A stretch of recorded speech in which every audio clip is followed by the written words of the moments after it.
interaction sociale, dialogue social, Ok. autonomie personnelle. Génial. Ok, top. Et ben là, on va passer sur comment recruter les.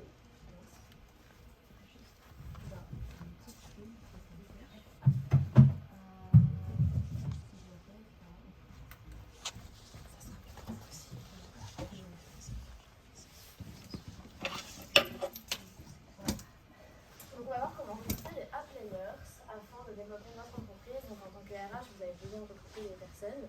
Et moi, voilà, vous allez découvrir un petit peu mon parcours, mais vous allez découvrir aussi comment j'ai recruté des personnes qui travaillent pour moi aujourd'hui et qui me permettent de libérer un maximum de temps. Donc vous voyez la vision de l'autre côté, parce que quand vous êtes RH, pour une entreprise, vous allez plutôt voir le côté, vous recrutez pour l'employeur, mais vous ne savez pas réellement pourquoi en fait un employeur a besoin de recruter, pourquoi vous avez un rôle super important dans l'entreprise et vraiment. Donc comme ça, vous allez pouvoir comprendre le rôle de manière plutôt d'expérience. Parce que moi, c'est vraiment l'expérience que j'ai, même si je me suis bien formée aussi à la RH. Donc, un player, déjà, qu'est-ce que c'est? Est-ce que quelqu'un sait ce que c'est ou pas? Ok. Alors, vous allez voir la définition de toute façon, mais si vous voulez, dans l'entrepreneuriat, moi je suis plutôt sur le monde digital, je vais vous parler après un petit peu. La player, c'est vraiment le salarié qu'on veut avoir, le top, vraiment la top personne qu'il va y avoir, parce que c'est une personne qui a des caractéristiques bien précises et qui fait qu'on a vraiment envie de travailler avec cette personne-là. Et donc, c'est quoi? C'est déjà un employé exceptionnel, il est souvent considéré comme un leader et il sert de modèle pour les autres. Donc il est vraiment à fond, il aime l'entreprise, il se donne, il est autonome, il est autodidacte, etc. Il possède des compétences de haut niveau dans son domaine et il a une très forte expérience. Parce que quand on est employeur, on aime bien que ça va vite, quoi, et qu'on ait le moins de choses possible à apprendre à la personne. Donc si la personne est déjà opérationnelle, c'est ça qui est génial. C'est une personne qui va être innovatrice, donc qui va avoir un impact positif sur les résultats de l'entreprise. C'est-à-dire que même si elle va mettre sa touche personnelle, ça va être que positif derrière. Parce qu'on peut savoir, des fois, il y a des personnes qui vont prendre plus, d'autonomie et qui finalement vont faire des choses qui sont complètement décalées, même s'ils essaient, c'est cool. Mais là, c'est que l'impact positif va être plutôt faire des recherches, aller développer vraiment certaines choses qu'il y a déjà et les améliorer. Et c'est ça qu'on recherche surtout. Et c'est quelqu'un qui est recherché par les employeurs pour renforcer leur équipe et améliorer les performances de l'entreprise. Parce que c'est des profils qui vont être vraiment dynamiques, si je peux dire ça comme ça, et qui ont envie vraiment de faire grandir l'entreprise plutôt que quelqu'un qui va être simple, un petit peu, je ne vais pas dire lambda, mais voilà. Et c'est comme ça que l'employeur va plus considérer aussi la personne. Donc si aujourd'hui vous êtes en alternance, je sais pas, je crois qu'il y en a beaucoup qui sont en alternance. Tous. Ok, soyez des A-players. Pour votre employeur, c'est génial et ce sera que récompensé. Moi, je sais que je donne beaucoup parce que mon équipe, elle marche très très bien. Donc, c'est important de voir les deux côtés quand vous êtes en RH et de l'autant vous donner dans votre rôle en lui-même. Donc ça, c'était vraiment pour la définition de base parce qu'on va voir ça tout à l'heure, le recrutement, etc. Donc ma promesse pour cette conférence, cette masterclass, c'est quoi? C'est que vous repartiez avec des clés et de l'expérience que j'ai eue moi-même quand j'ai dû recruter mon équipe pour développer mon entreprise, parce que c'est bien d'être freelance, mais bon, moi ce que je cherche c'est d'être plutôt chef d'entreprise, d'avoir une boîte qui tourne et d'avoir de plus en plus de personnes qui travaillent avec nous. Donc vous allez avoir beaucoup d'expérience aujourd'hui, ça va être vraiment différent de vos cours théoriques et c'est vraiment du terrain. Tout ce que je vais vous dire là, je l'ai expérimenté. Sinon je ne vous le dirai pas et c'est ce qui marche. Donc c'est la base d'aujourd'hui. Donc même si vous avez des cours qui sont bien faits, etc., moi c'est ce que j'ai pu expérimenter, ce qui marche le plus. Et j'ai beaucoup de personnes qui aujourd'hui me disent comment tu fais pour avoir des personnes aussi qui sont aussi intégrées dans ton équipe, dans ton entreprise, qui se donnent les moyens de réussir au sein de ta propre société. Donc on me demande beaucoup de conseils sur ça. Donc vous allez voir ce qui va se passer grâce à ça. Chez vous et dans votre job, votre carrière, en tout cas en RH.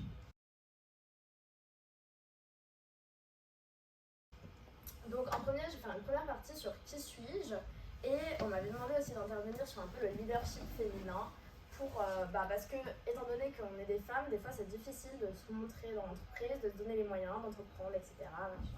Moi forcément j'ai pas eu forcément ce problème, Mais c'est vrai que dans l'entrepreneuriat, on rencontre beaucoup de gars. Et c'est comme ça. Et faut passer par là de toute façon.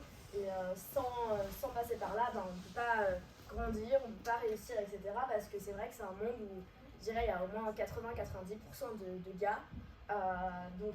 Voilà. Et je vais surtout vous montrer cette expérience-là, parce que moi, je suis une femme, et mon équipe, c'est des femmes. Et puis voilà, j'ai pu voir tous les côtés. Donc, qui suis-je avant tout? Je m'appelle Maëlle Lichel et je suis fondatrice de Mercy. Mercy qui est une boîte qui accompagne les entrepreneurs, donc ça va être des coachs, des formateurs en ligne, des conférenciers, des investisseurs aussi, ou des gens qui sont en thérapeute, etc., à écrire leurs livres. Ça, c'est vraiment le but. Donc, pourquoi est-ce que je fais ça? Je vous ai ramené mon livre quand même. En fait, j'ai écrit un livre quand j'avais 16 ans, un livre qui s'appelle La confiance fait tout. Et depuis, je me suis rendu compte que ça m'avait apporté énormément d'avoir écrit un livre. Donc moi, ça m'apporte de la preuve sociale. Donc je suis passée dans les médias, à la radio, à la télé, dans les journaux, partout vraiment. Et aujourd'hui, j'ai été recensée dans une trentaine de médias en ligne. Et ce qui fait que mon livre m'a beaucoup aidée à faire des salons aussi, des conférences, tout ça, devant des centaines de personnes. Et donc c'est ça qui est vraiment bien.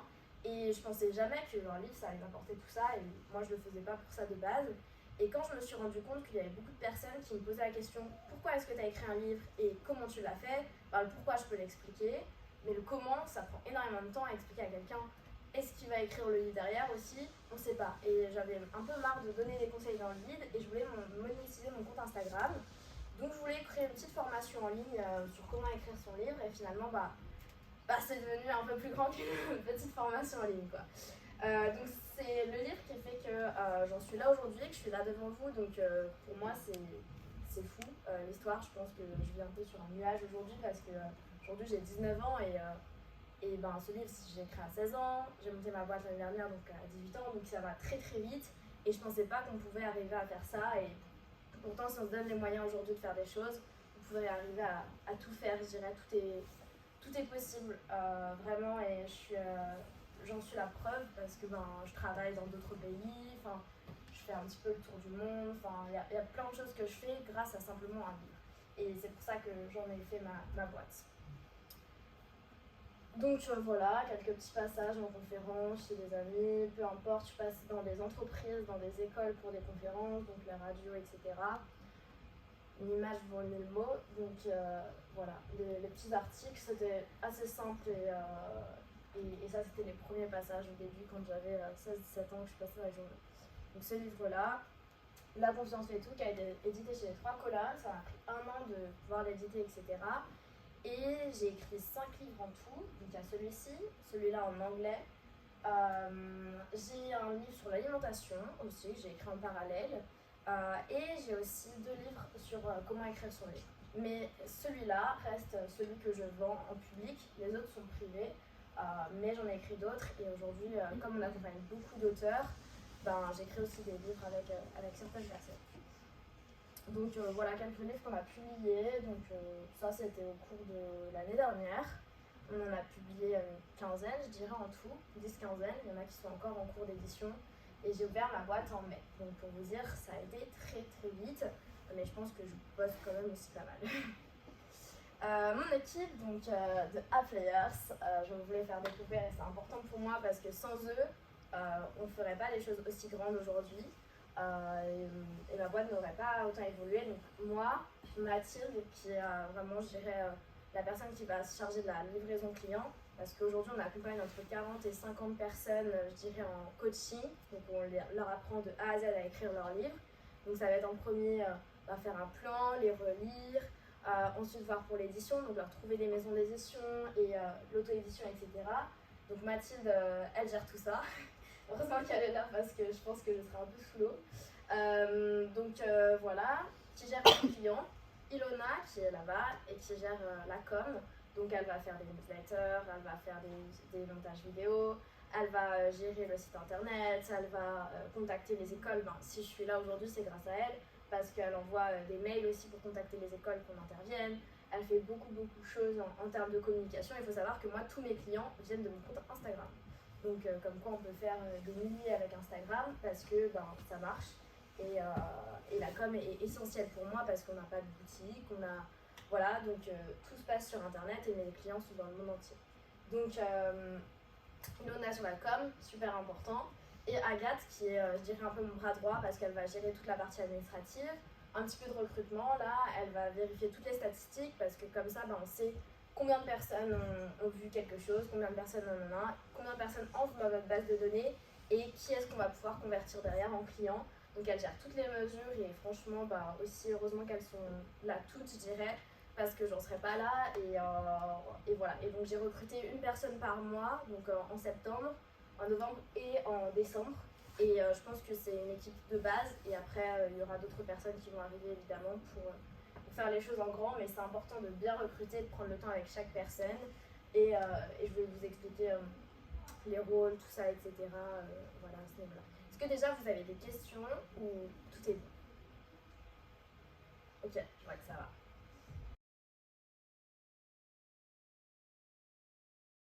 Alors, donc, comment attirer les employés les plus performants, c'est ce qu'on va voir aujourd'hui par expérience et comment j'ai pu développer aussi ma boîte de A à Z parce que aujourd'hui sur cette entreprise-là, on est parti avec, je crois que j'avais au début une dizaine, une vingtaine de clients. Depuis qu'Ilona est arrivée, j'ai doublé mon chiffre d'affaires. Et quand Mathilde, donc une autre personne qui est arrivée en novembre, on a triplé le chiffre d'affaires de départ. Donc c'est ça qui est fou parce que mon chiffre a décollé et c'est grâce à elle. Et donc je pense que c'est pour ça que c'est important d'avoir des ressources humaines dans une entreprise. Et donc voilà notre programme, ce qu'on va voir aujourd'hui.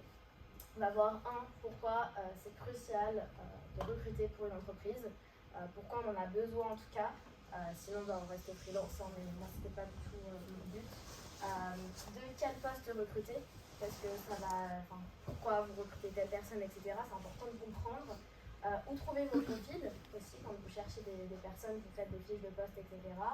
La stratégie de recrutement pour attirer des A-players, donc c'est vraiment, je dirais, quand c'est comme ça, c'est que les personnes elles seraient prêtes à travailler limite sans être payées en fait. Et c'est ça qu'il faut se mettre dans la tête. Et moi, toutes les personnes auraient pu se dire je peux travailler sans vraiment être payée parce que je leur ai donné des tâches avant d'être recrutée pour être sûre que elles étaient vraiment motivées. Et donc la plupart, c'est vraiment un job qui leur plaise vraiment et ça c'est super important.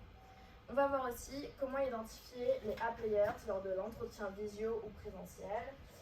Déléguer aussi à des A-players, c'est comment faire ensuite évoluer la relation quand on intègre une personne au sein d'une entreprise. Donc voilà pour l'ensemble du programme, ça va aller vite, ne vous inquiétez pas. Donc, ça c'est le thème. Et on va voir pourquoi recruter est crucial pour l'entreprise. Donc comme je vous l'ai dit, si de base un chef d'entreprise tout seul, il ne va pas pouvoir faire plus. Il ne peut pas prendre plus de clients. Il va gérer en fait toutes les petites tâches à faible valeur, alors que lui, s'il veut se développer, il a besoin de mettre en place plus de choses et se concentrer sur faire des factures ou faire un carrousel ou je sais pas sur Instagram, ça sert à rien. Il pourrait se concentrer plutôt sur faire des publicités, sur acquérir plus de personnes, sur développer d'autres choses, partie commerciale pour attirer plus de personnes parce que toute entreprise, son but c'est de vendre. C'est vraiment ça la base. Donc pourquoi c'est crucial? C'est parce que sinon, si l'employeur reste tout seul, il reste en fait au même endroit tout le temps. Donc en tant que RH, plus vous allez prendre de personnes, plus l'entreprise, c'est bon signe, ça veut dire qu'elle se développe, que vous allez pouvoir voir plus grand et que à grande échelle, au fur et à mesure du temps, l'entreprise va que grandir et ça c'est super important pour l'entreprise et pour l'employeur en lui-même. Donc c'est important de comprendre la vision d'un employeur quand il cherche à recruter quelqu'un. C'est la base en fait. S'il veut recruter quelqu'un, c'est parce qu'il veut se développer et votre rôle c'est de trouver des bonnes personnes qui vont être là pour développer l'entreprise. En deux, c'est quel poste recruter. Donc là, c'est les postes de base. Je pense que si vous êtes dans des grosses boîtes, parce que si vous êtes RH en interne, c'est-à-dire que vous êtes quand même dans des plutôt grosses boîtes, je dirais. Et c'est des différents pôles sur lesquels c'est important de recruter. En premier, c'est le fondateur de la boîte. Il a sûrement une assistante ou deux. Moi, j'en ai une pour le moment, mais ça va vite passer à deux. C'est important parce que ça va être des petites tâches comme envoyer des mails, etc. Et donc ça, normalement, sont déjà recrutés si vous êtes RH dans une boîte. Ensuite, il y a différents pôles. Ça dépend dans quelle boîte vous êtes. si vous êtes dans une boîte, dans une entreprise physique, dans une entreprise à l'étranger, comme une entreprise en ligne, ce sera toujours différent. Mais pour être simple, il y a une partie, commerciale, donc acquisition de clients. Donc il y en a, ça va être, je sais pas, si on prend un agent immobilier, ça va être plutôt des gens qui vont prospecter, des gens qui vont faire des annonces en ligne, des gens qui vont faire du porte-à-porte, etc. Donc il y a toujours un aspect commercial de base. Ça ne changera jamais et il faudra toujours recruter à ce niveau-là pour que l'entreprise fonctionne. Moi, j'ai la communication parce que c'est une partie qui fait que l'entreprise elle est mise en avant et qu'elle va attirer d'autres personnes. Il y en a, ça va être de l'affichage publicitaire. Il y en a, ça va être des mails. Il y a différentes choses et il y en a, ça va être leur vitrine. Donc, si vous avez une boîte qui est comme une agence immobilière, la vitrine marche dans la communication. C'est une manière d'être visible et d'avoir une image de marque. Ou ça peut être un site internet tout simplement. Et donc, on a toujours des profils dedans qui va gérer, pour que l'entreprise grandisse, vous avez toujours des gens qui gèrent la communication, à l'aspect commercial, même ici, si on prend Aforem en général, l'aspect communication, il y en a un petit peu sur les réseaux sociaux, etc. Il y a des salons aussi, commercial, il y a aussi, je crois, des portes ouvertes ou des choses comme ça. Enfin, il y a plein de choses différentes qui font que dedans, on a besoin de différentes personnes. Et il y a la partie livraison. Donc, si on reprend Aforem, ça va être des formateurs, par exemple, qui vont gérer les cours, etc. Et donc, c'est vraiment des pôles sur lesquels c'est la base qu'une entreprise va être. Donc, livraison, vous avez les fournisseurs aussi. Peut-être que vous êtes dans une entreprise où il y a des fournisseurs, il y a des commandes, etc. Voilà. Et quand l'entreprise grandit énormément, vous avez en interne aussi, du coup, la RH. Donc, c'est des personnes qui vont recruter pour tous les autres pôles. Mais je dirais que c'est les pôles principaux. Où trouver les profils? Alors, je vais vous parler tout simplement de comment on peut utiliser les réseaux sociaux pour trouver des personnes qualifiées et des personnes qui peut-être suivent déjà l'entreprise, qui connaissent déjà, etc. Et c'est super important. Moi, je trouve souvent sur LinkedIn, surtout là pour des stagiaires, j'ai trouvé beaucoup sur LinkedIn. Et qu'est-ce que je fais? Tout simplement, je vais taper alternance BTS communication Paris. Donc, je mets la ville, je mets le style de poste et le type, donc on va dire communication, ça peut être RH, ça peut être etc. Et donc je tape juste ça, je vais dans les posts LinkedIn et en fait il y a tous les gens qui postent leur CV, etc. Et je mets un petit commentaire et je mets quoi? Je mets êtes-vous toujours intéressé ou quelque chose comme ça. Et donc la personne après me recontacte si elle veut par message et là je vois déjà si elle est motivée ou pas. Et donc ensuite on échange, etc. Et vous allez voir le processus derrière.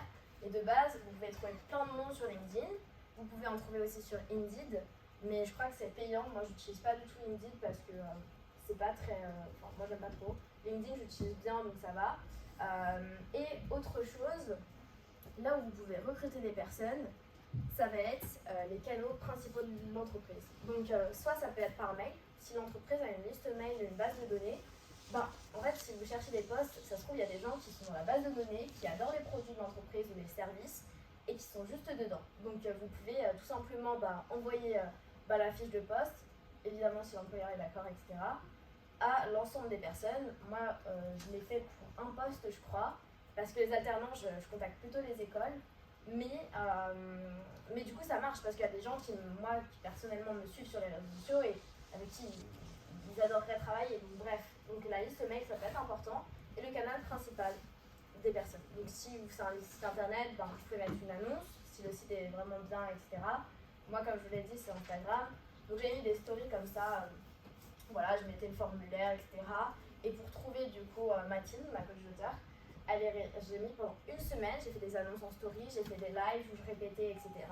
Et ensuite, j'ai eu son message et on a continué l'entretien, tout ça derrière. Donc ça, c'est super important. LinkedIn, en premier, je pense que pour tout poste, vous trouvez des personnes. Et ensuite, sur le canal principal de l'entreprise. Ensuite, on va voir la stratégie de recrutement pour attirer des applayers. Parce que le but, c'est pas forcément que vous allez les chercher, mais que c'est eux qui viennent d'eux-mêmes et qui se donnent à fond pour vouloir intégrer l'entreprise. Donc, premièrement, on a une fiche de poste, un formulaire et une vidéo. La fiche de poste, c'est super important avec les missions, etc. d'entreprise. Le formulaire, parce que il faut savoir est-ce que la personne est qualifiée, etc. C'est vrai que le CV, c'est cool, mais moi, j'utilise vraiment peu. Et la vidéo, si une personne peut faire une vidéo, c'est encore mieux parce que du coup, vous voyez vraiment comment elle se comporte, etc. Et c'est différentes étapes qui font que vous allez recruter la personne ou pas. Moi, je sais que si elle a fait toutes les étapes, déjà la personne, elle est motivée, quoi. Et ça enlève un maximum de personnes qui vont juste regarder. Et j'ai des personnes qui regardent la fiche de poste et qui vont pas vraiment aller jusqu'au bout. Donc, je vais vous montrer ça si je peux. Comme ça, vous allez voir une fiche de poste directement. Et ben, je vais montrer les cuisines.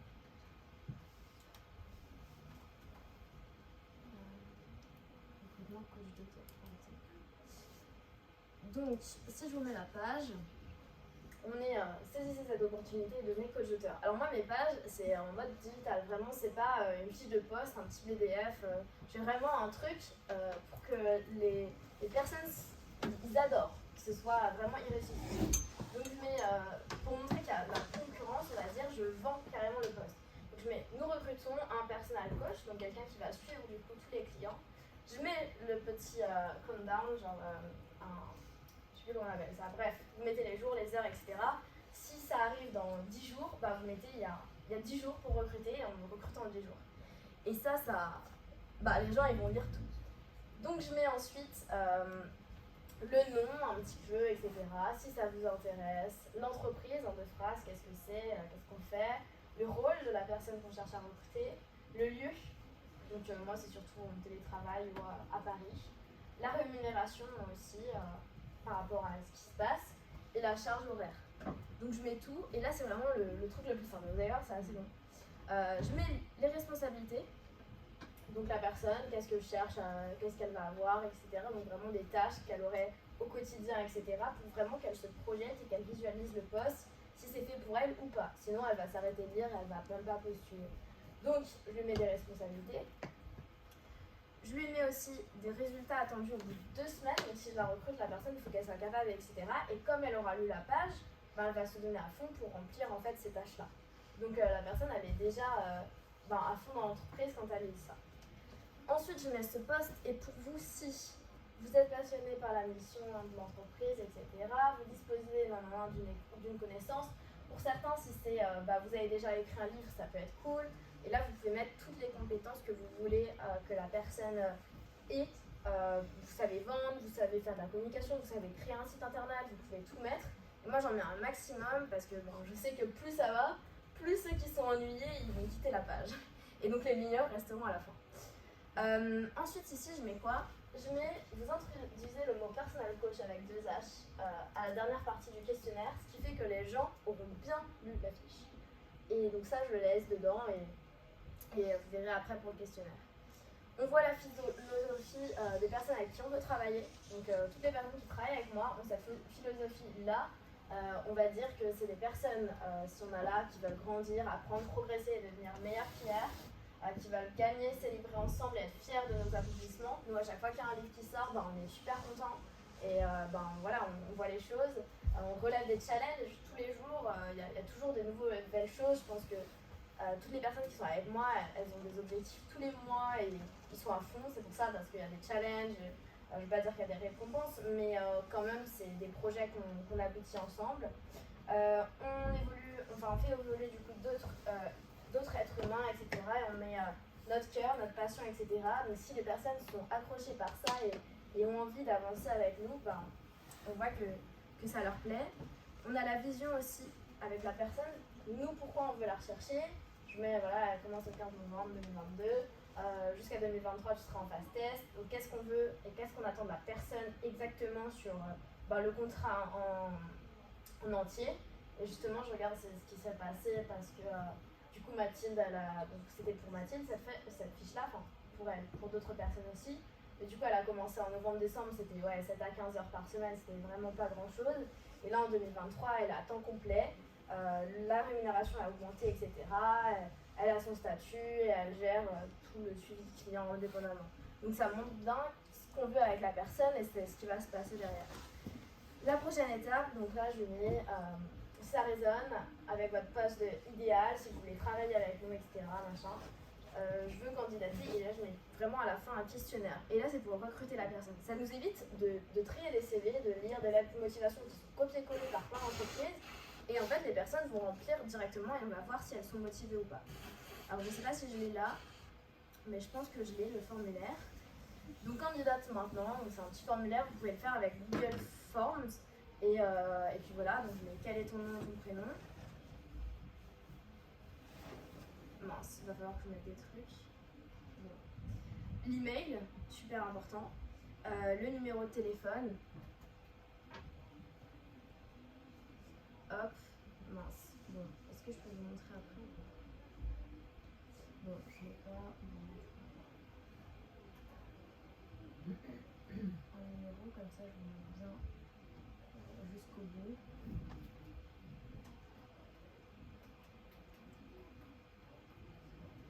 Hop.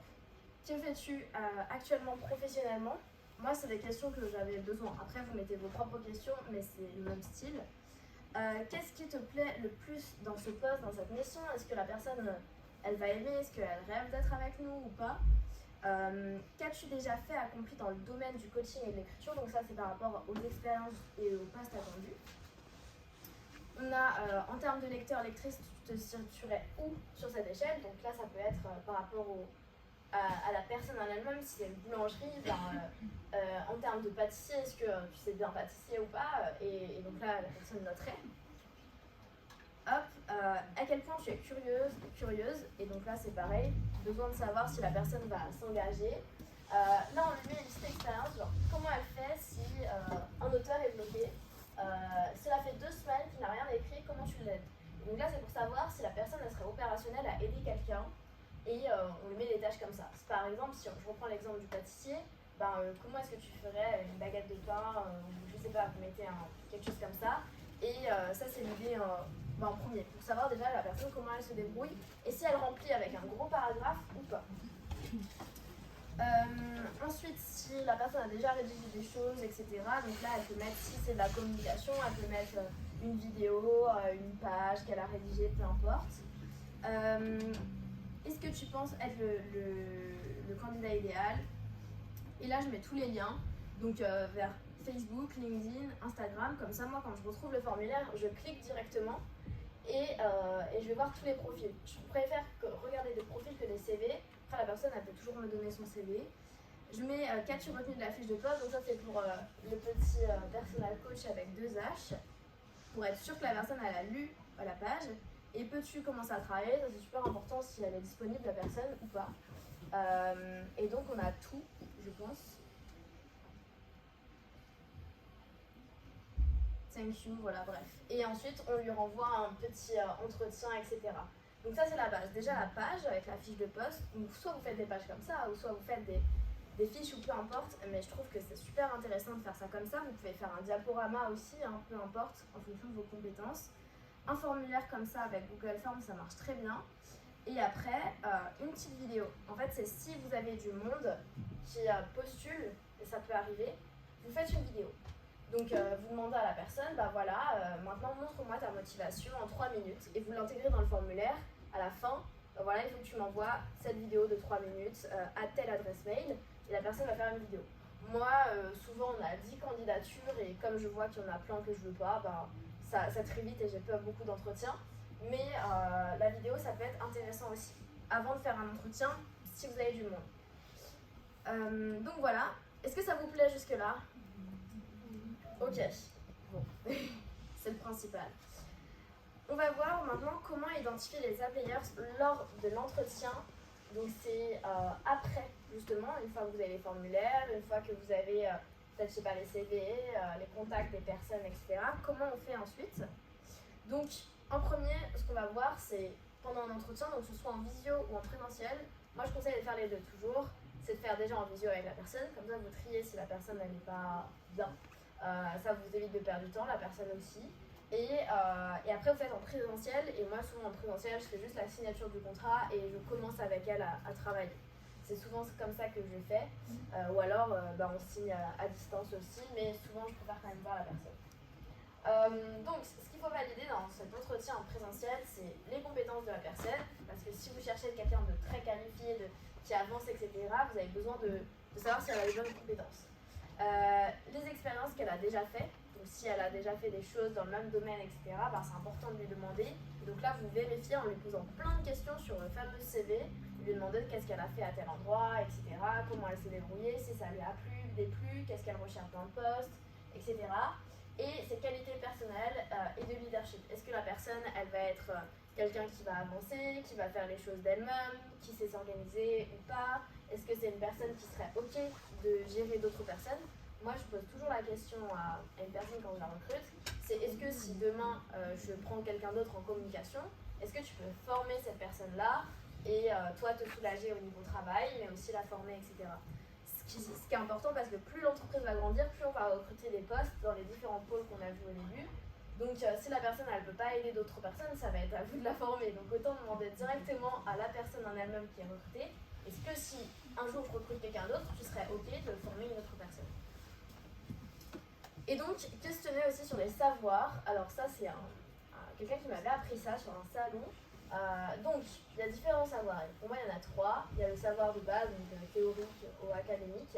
Donc là, c'est des compétences, si la personne a eu des diplômes, si elle a eu voilà, des formations, etc. Donc déjà, savoir s'il y a ça. Bon, s'il n'y a pas ça, souvent, c'est pas trop grave. Le savoir pratique ou expérientiel, ça c'est un peu plus important parce que du coup on sait si la personne a déjà pratiqué. Si par exemple c'est quelqu'un, je reprends le pâtissier, hein, s'il a déjà fait des gâteaux, s'il a déjà des photos, c'est voir déjà son expérience, comment il a déjà avancé dans la vie. Et le savoir tacite ou implicite, alors qu'est-ce que c'est? Ça va être plutôt des choses qu'il va apprendre et c'est plutôt son comportement. Là c'est plutôt savoir-être, je dirais. Là c'est savoir-faire et ça c'est savoir tout court. Et donc en fait c'est le savoir de ok, si aujourd'hui tu dois lire 2 livres pour tes cours, si on prend un alternant par exemple, comment est-ce que tu t'organises pour le faire? Et on voit la personne si elle est déjà curieuse, si elle fait les choses par elle-même, si elle aide, si elle range sa chambre, etc. Des fois j'ai des questions un peu comme ça en entretien, mais des fois je demande je sais pas, comment tu faisais pour chercher ton alternance avant, pour t'organiser, pour envoyer tes mails, etc. Et je posais des questions à la personne, ok, et la personne allait me dire, voilà, je faisais une to-do list, j'avais mon petit agenda, je faisais ceci, cela, j'avais un calendrier, etc. Et savoir-être d'une personne, c'est le plus important. Parce que les savoir-faire, il va dire, théorique, vous pouvez lui apprendre, vous donner des formations, la personne peut être formée dans l'entreprise en elle-même, etc., ou elle peut l'apprendre en cours. Pratique, l'expérience, il y a des personnes, elles commencent de zéro et tout le monde commence par zéro, donc c'est ok. Vous allez la former la personne, donc ça va arriver, c'est simple. Mais savoir-être, vous ne pouvez jamais vraiment changer une personne, c'est à elle de changer en elle-même. Donc si de base, déjà, elle est pas organisée, elle est en retard, etc., c'est des choses que vous ne pourrez pas changer chez la personne. Donc c'est important de voir toujours ça. Et il y a des personnes qui ne sont pas organisées dans leur vie comme dans leur vie professionnelle et c'est super important de vérifier ça au début. Et je pense que je passe un peu de temps sur ça pour être sûre que la personne elle soit autonome, elle soit autodidacte et qu'elle aille chercher aussi les réponses par elle-même pour qu'à l'entreprise ça lui dégage du temps. C'est vraiment les 3 choses sur lesquelles on questionne. J'ai pas fini du coup. Après ça, moi qu'est-ce que je donne comme étape encore plus? Je crois que j'ai un pire niveau RH. Il y a tellement d'étapes que c'est difficile de rentrer dans la boîte. Mais l'autre étape, c'est qu'en attendant que je finisse tous les entretiens, je demande à la personne de me faire un dossier. Donc elle fait un dossier sur l'entreprise en elle-même. Donc je lui demande, aujourd'hui, si ma boîte, tu devrais la présenter à des prospects, donc des personnes qui seraient intéressées mais qui ne sont pas encore clients chez nous. Ou comment est-ce que tu vendrais l'entreprise ou comment tu vendrais nos services à des personnes extérieures. Donc elle fait un dossier, donc soit elle fait un diapo, soit elle fait une page A4 ou peu importe. Et donc elle présente l'entreprise. Du coup, je vois si la personne l'a compris, elle rédige un petit peu, elle met des couleurs. Déjà, je vois si c'est pas les bonnes couleurs de l'entreprise, je vais lui dire, etc. Et je lui demande de faire quelque chose à l'image de l'entreprise, si elle faisait une plaquette commerciale ou peu importe en fonction des différents domaines. Si c'est en communication, je vais demander plus de graphisme, comparé à quelqu'un qui va être plutôt, une personne qui va être en RH, je vais lui demander plutôt différemment. Est-ce que, je vais lui demander d'autres choses par rapport à quelqu'un qui va être en com. Donc je demande à chaque fois des projets différents, ça me vient comme ça et je demande un dossier à faire sous 3 jours max, vraiment, parce que, et souvent les personnes elles me l'envoient dans la journée pour être sûre d'être prise. Et moi c'est le dernier truc qui va faire que si j'ai 3 personnes en entretien qui sont bien, ben c'est le dossier qui va vraiment dire ok, la personne elle a bien compris, je vois qu'elle est encore plus motivée, elle a fait plus de travail que les autres, elle est proactive, etc. Et je vais choisir cette personne-là. Et j'ai des dossiers, ils sont pas beaux, hein. Et c'est pour ça que j'ai pas pris les personnes. Et j'ai des dossiers qui ont été très beaux ou à améliorer, mais au moins je vois que la personne a compris ce que je fais. Elle m'a fait plaisir quand elle a fait le truc, je l'ai eu rapidement, etc. En fait, on voit déjà comment la personne elle travaillerait dans la boîte. Après, si c'est d'autres personnes, par exemple, si c'est une personne qui va faire des articles web pour le site web de l'entreprise, je sais pas, bah, la personne, vous pouvez lui demander, bah, tiens, rédige un article web et vous voyez si elle l'a fait ou pas et comment elle l'a fait et si c'est bon ou pas. Et vous testez direct et la personne, si elle veut vraiment le poste, elle le fera. Et du coup, moi, c'est vraiment ça que je fais pour tester du coup les 2 premiers savoirs surtout. Ok. Et ensuite, on va voir la dernière partie. Donc, comment déléguer une fois que la personne elle est rentrée dans l'entreprise, que vous avez fait tout du coup l'administratif avec elle et que vous avez la date de début, etc. Comment faire pour bien intégrer la personne, parce que c'est vrai que c'est difficile des fois quand il y a beaucoup de personnes et c'est important de faire rencontrer les gens entre eux parce que c'est des personnes qui vont travailler comme ça, donc s'ils ne sont pas dans un bon environnement, même s'ils adorent l'entreprise, bah, ils sont capables de la quitter et de ne pas faire les tâches, de les rendre en retard, de plein de choses comme ça. Donc on va voir comment déléguer. Donc déjà c'est l'onboarding, donc l'intégration. L'onboarding c'est intégration en anglais. Comment du coup le faire arriver dans l'entreprise, donc par exemple lui donner des codes d'accès, lui donner des choses à lire, des choses à regarder pour qu'il connaisse l'environnement déjà de l'entreprise dans lequel il va travailler. On va voir les tâches qu'il faut lui déléguer. Donc en premier, pourquoi est-ce que vous avez finalement recruté une personne? Moi, si c'est pour que quelqu'un écrive un livre, je vais lui demander, voilà, tiens, je te donne cette tâche-là, il faut écrire ça, etc. On fixe des objectifs, ça c'est la base sur toute la période. Donc si une personne elle va rester 6 mois comme elle reste 2 ans, c'est important de fixer des objectifs. Ça c'est la base de la base. Parce que la personne elle va faire tout en sorte pour fixer des objectifs. Et moi je sais que je suivrai les objectifs pour le dire, ah tiens, ça on l'a pas fait, ça il faut le faire ce projet-là, etc. On envoie. Et on avance comme ça, avec des objectifs clairs. On fait un suivi, je vous montrerai après, etc. Parce que la personne, quand elle arrive, faut qu'elle sache si c'est bien ou pas ce qu'elle fait en fait. Si elle sait pas ce qui est bien ou pas, elle va pas demander de l'aide, elle va pas poser de questions, elle va pas se sentir intégrée dans l'entreprise. Donc c'est important d'être là avec elle et de suivre tout ce qu'elle fait, même si ça prend un peu de temps. C'est important parce que plus elle va être sûre d'elle et confiante par rapport à ce qu'elle fait, parce qu'elle aura eu votre retour, plus elle va avancer de manière efficiente. Et aussi encourager l'autonomie et la prise de décision. Donc moi je dirais que quand on a quelqu'un qui arrive dans la boîte, il faut lui donner surtout le résultat. Donc si on veut que la personne fasse telle tâche, je sais pas, envoyer 10 emails à telle personne, et bien le but c'est de lui donner le résultat. Donc déjà de 1, si vous lui donnez le résultat et qu'elle fait la tâche et que c'est bon, c'est cool, elle est autonome. Mais par contre, de base, il faut lui dire, ok, le résultat c'est ça, et donc tu vas envoyer 10 emails. Mais pour les rédiger, tu vas mettre déjà au début, tu mets tel objet, tu vas écrire un premier paragraphe comme ça, un second paragraphe comme ça, ta signature tu la fais comme ça. Et je trouve que c'est important en fait au début de tout donner, de A à Z, le processus. Et plus ça va aller, plus je vais donner que le résultat à la personne. C'est-à-dire qu'elle saura après comment rédiger des emails et elle saura faire en fonction du résultat. Mais de base, c'est super important de montrer les tâches de A à Z à une personne, parce que si vous ne les montrez pas, la personne elle va faire comme elle veut et vous allez devoir les reprendre un jour ou l'autre. Donc donnez-lui toujours le travail de A à Z à faire en lui expliquant tout le processus comme si c'était vous qui le faites, même si ça prend du temps, je sais, mais c'est super important pour que le résultat soit à la hauteur de vos attentes. Ok, et là on va faire une petite immersion dans mon logiciel de gestion d'équipe. J'utilise Notion et j'utilise Google Drive. C'est les 2 principaux logiciels avec lesquels on travaille pour que moi je gère chacune des personnes. Je ne sais pas si vous avez des logiciels en particulier dans votre entreprise, mais nous c'est ce qu'on utilise. Donc on va regarder les tâches d'Ilona en premier, qui est là avec nous. Alors en gros, comment ça se passe? Il y a un petit écosystème comme ça, il y a son nom, etc.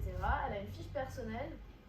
Donc là ça va être ses objectifs, ça c'est ce qu'elle m'a dit lors de son premier entretien. Donc j'ai son planning parce que comme elle est en alternance c'est plus simple. Et les objectifs qu'elle a. Donc on peut regarder. Voilà, elle a des choses, genre contacter les gens, créer un événement, etc.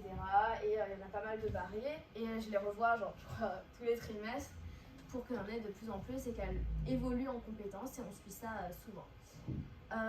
Donc voilà pour la petite fiche. Et ce que je fais, c'est qu'on a un tableau comme ça où elle a un travail hebdomadaire à faire. Donc c'est un certain mail à envoyer, un autre mail à envoyer, des newsletters à faire et des carousels à faire. Donc ça, elle le fait toutes les semaines et elle s'organise comme elle veut par exemple. Et ensuite, je lui donne des tâches que je lui explique évidemment. Donc le matin, on a 30 minutes, 1 heure ensemble. Elle est là du lundi au mercredi et donc voilà, là je lui mets à chaque fois les trucs, donc mettre des photos, faire de la mise en page, faire un communiqué de presse, etc.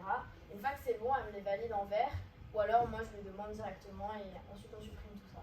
Pareil pour mardi, trouver des sujets vidéo, faire le vlog de Dubaï, etc. Et elle fait tout ça et du coup comme ça elle a toutes ses tâches pour la semaine et je les valide derrière. Ensuite, bon, c'est vraiment ça l'écosystème de base. Et pour vous montrer, après elle a des notes à elle, etc. Ça c'est la base. Et on a d'autres codes, des choses qu'on laisse ici et qu'elle peut gérer. Mais moi c'est vraiment le petit planning que je gère. Ensuite on a Mathilde, celle qui est coach d'auteur. Et donc là il y a vraiment peu de choses parce qu'en fait elle gère déjà tous les clients. Donc elle va envoyer des messages à tous les clients tous les jours et c'est déjà la base. Mais après elle a des mises en page à faire, des corrections, des articles web. Elle doit me suivre pour me lire, etc. Donc elle a des choses comme ça à faire que je note, mais sans plus, parce qu'elle est vraiment plus autonome que Agathe et Ilona. Et pareil pour Agathe, donc par exemple là on voit que lundi on a déjà tout fait et du coup j'ai supprimé ce matin comme j'ai eu un appel avec elle. Là c'est ce qu'elle fait toutes les semaines, créer des boîtes mail, faire des reportings, etc. Faire les points paiement pour suivre les paiements des clients, très important. Sinon voilà, et là par exemple aujourd'hui, elle fait la facture de Liège, elle fait du reporting sur Facebook, donc elle reprend les statistiques de nos pubs Facebook, elle les met dans un tableur, elle fait des choses comme ça, elle a tout pour mercredi, et après elle aura pour jeudi, vendredi, parce qu'elle est là 1 semaine sur 2 en entier. Donc comme ça elle a toutes les tâches, je sais pas comment vous fonctionnez vous avec vos supérieurs dans votre boîte, mais moi j'ai fait en sorte que chaque personne ait du travail, même plus que pas assez. Comme ça, la personne, elle est sûre d'en faire, enfin moi je suis sûre qu'elle en fasse au moins un minimum, même si des fois il y a des tâches, elles peuvent lui prendre 4 heures, c'est pas grave. Elle nous le dit et puis on reporte ça un autre jour. Donc voilà comment ça se passe sur nos chaînes.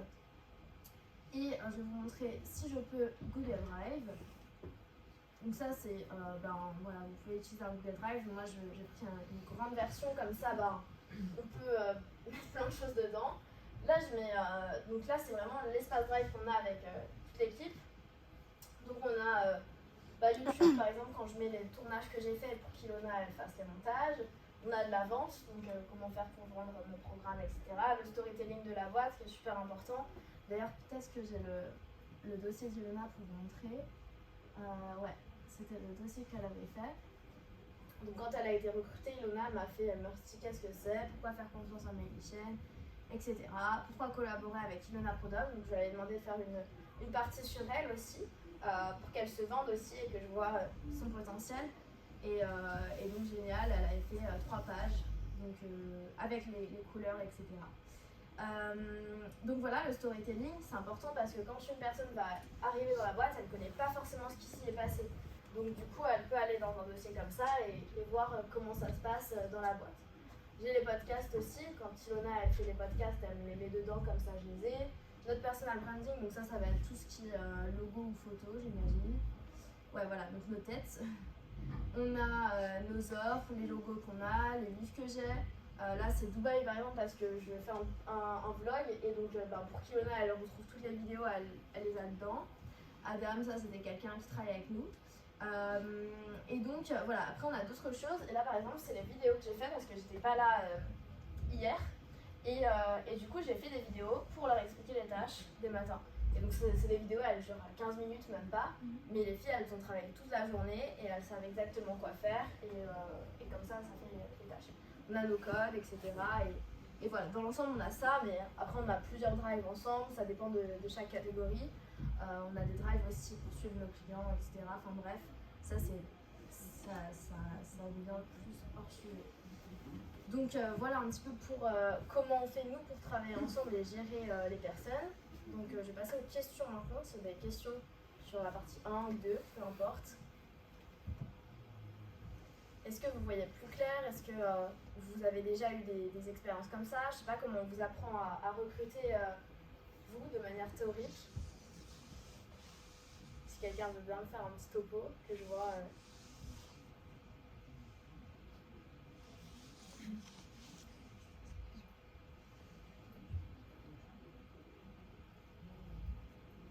Dis-moi.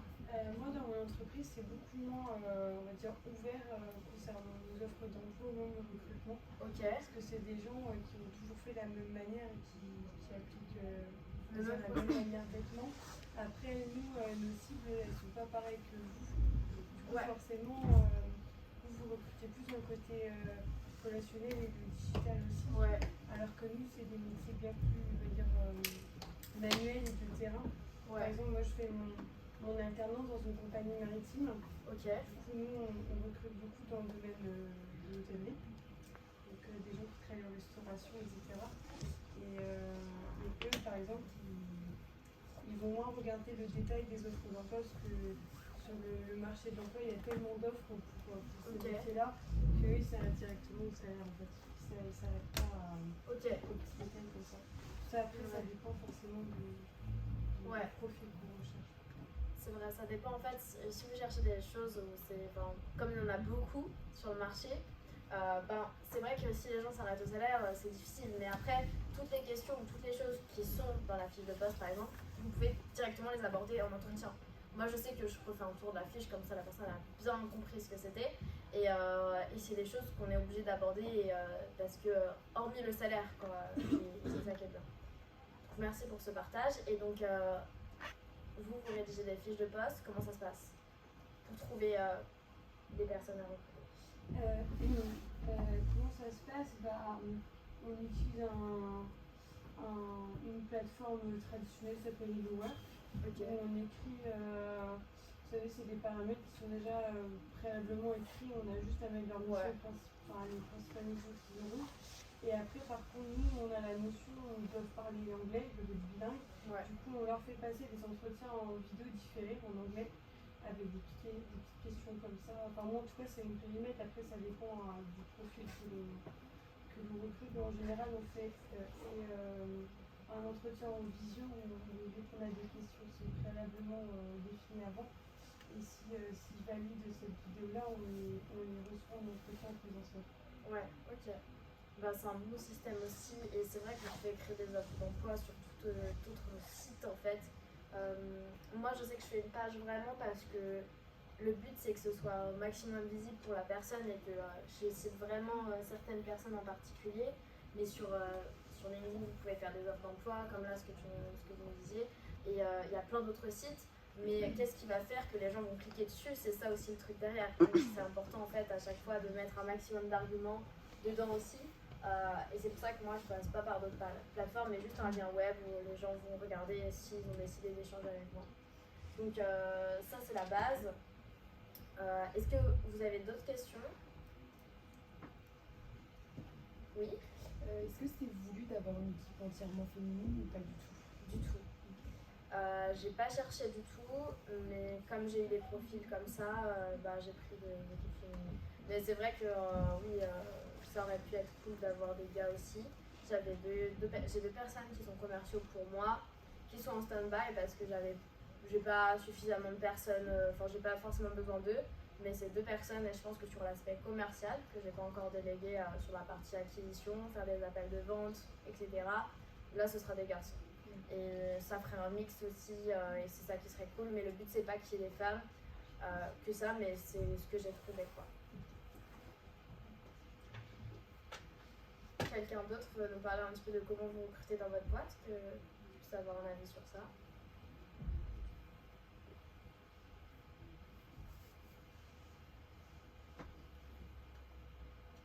Personne? Ok, top, de toute façon, on pourra en reparler. Aussi, c'est si vous voulez faire un stage, j'en parle juste rapidement, peut-être plus tard, ou peu importe, parce que je suis ouverte à ça. Nous, qu'est-ce qu'on fait? On fait du coaching d'auteur, donc on accompagne des personnes de A à Z sur leurs livres. On est agent littéraire, c'est-à-dire qu'on va chercher des maisons d'édition, donc si vous avez un livre on va le proposer à des maisons d'édition. Et je fais du ghostwriting où là j'écris pour certains clients. Et donc là, il n'y a que moi qui s'occupe de cette partie-là assez chronophage, mais c'est vraiment nos missions aujourd'hui. Donc nous, on cherche pour le moment 3 stagiaires pour cet été, parce que l'équipe, je veux l'agrandir.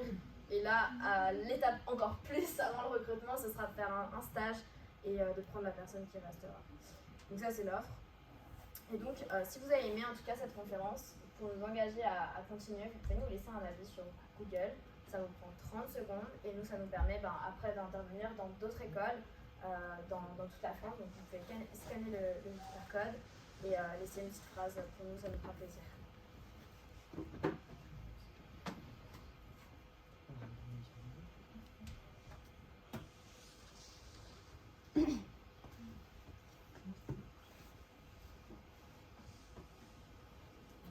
Ouais. T'as fait quoi comme études?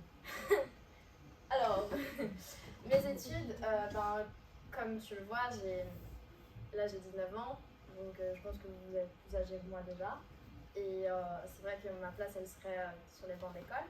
Mais c'est vrai que quand j'ai ouvert ma boîte, donc j'étais en BTS profession immobilière, donc en première année, en alternance. Et comme tout s'est enchaîné très rapidement, après la fin d'année, j'ai quitté du coup mon alternance. J'avais un autre job à côté et je l'ai quitté aussi. Donc j'ai quitté ces deux choses-là. Et les cours, j'ai décidé de les continuer à distance.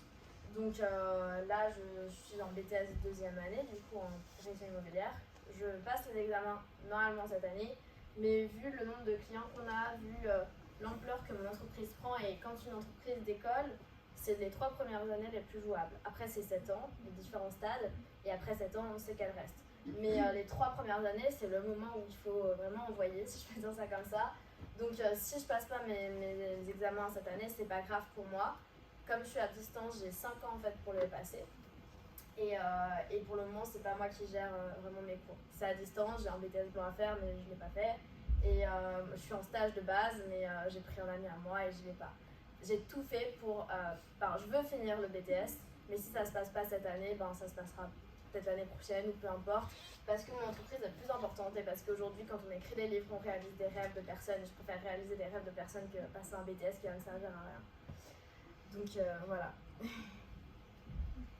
Ma communauté, si vous voulez nous rejoindre, j'ai plusieurs plateformes. Donc Instagram, le principal. Si vous voulez me rejoindre, regardez un petit peu ce qu'on fait, ça peut toujours être cool. On a un LinkedIn, donc c'est mon compte. Je poste pas grand chose dessus parce que mon canal c'est pas celui-là, c'est vraiment Instagram dessus.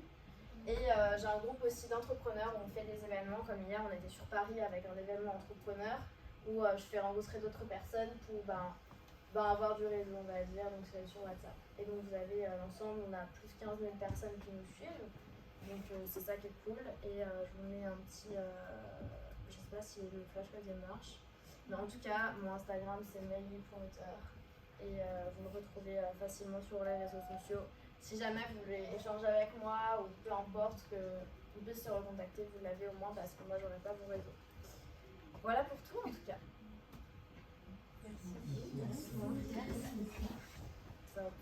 Et bien, s'il n'y a pas d'autres questions, tout est bon pour nous, je pense.